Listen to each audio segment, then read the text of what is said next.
पुणे जिल्ह्यामधल्या बारामती, इंदापूर या तालुक्यांमध्ये मुसळधार पाऊस कोसळतोय। मुख्यमंत्री देवेंद्र फडणवीसांकडून फोनवरून परिस्थितीचा आढावा, सर्व यंत्रणा अलर्ट मोडवरती ठेवण्याच्या फडणवीसांच्या सूचना। पुण्यामधल्या नागरिकांनी गरज असेल तरच घराबाहेर पडावं, पावसाच्या पार्श्वभूमीवरती खासदार सुप्रिया सुळे यांचं काळजी घेण्याचं आवाहन। साताऱ्याच्या फलटण तालुक्यामध्ये मुसळधार पाऊस, बाणगंगा नदीने पूररेषा ओलांडल्यामुळे अनेक घरांमध्ये पावसाचं पाणी शिरलं, जिल्हा प्रशासनाकडून सतर्क राहण्याच्या सूचना।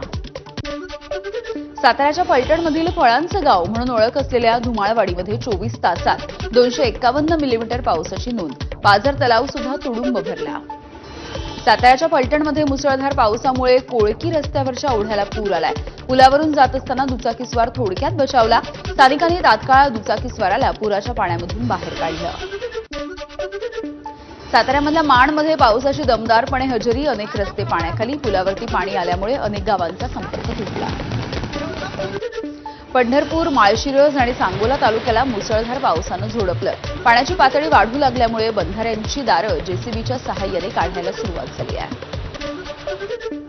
मुंबईसह उपनगरांमध्ये पावसाचा जोर काहीसा वाढला, अंधेरी, मालाड, कांदिवली आणि बोरिवलीसह परिसरामध्ये मुसळधार पाऊस कायम।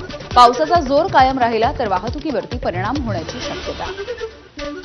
मुंबईसह उपनगरामध्ये काल रात्री पावसाची दमदार बॅटिंग, पावसामुळे वडाळ्याच्या काही भागामध्ये सुद्धा सखल भागात पाणी साचलं। चिपळूणमधील पिंपळी सोनारवाडी नदीपात्रामध्ये अडकलेल्या 3 जणांना सुखरूपपणे बाहेर काढण्यात यश आलंय। नदीमध्ये मासेमारी करण्यासाठी गेले असता अचानक पाणी वाढल्यामुळे हे 3 जण अडकून पडले होते। रायगड जिल्ह्यामध्ये पुन्हा एकदा मुसळधार पावसाची बॅटिंग, रायगड जिल्ह्यामधल्या अलिबाग, मुरुड, माणगाव, रोहा, श्रीवर्धन, म्हसळा या तालुक्यामध्ये पावसाची हजेरी। जामखेड रस्त्यावरील तात्पुरता पूल गेला वाहून, पूल वाहून गेल्यामुळे प्रवाशांचे मोठे हाल होत आहेत। सलग 8व्या दिवशी अकोल्यामध्ये मान्सूनपूर्व पावसाची हजेरी, डाबकी रस्ता पाण्याखाली गेल्यामुळे वाहतुकीचा खोळंबा झालाय। बुलडाण्यामध्ये मागील आठवडाभरापासून पावसाच्या सरी, त्यामुळे मे महिन्यामध्येच पाहायला मिळतेय दाट धुक्याची चादर, वाहन चालकांना गाडी चालवताना कसरत करावी लागतेय।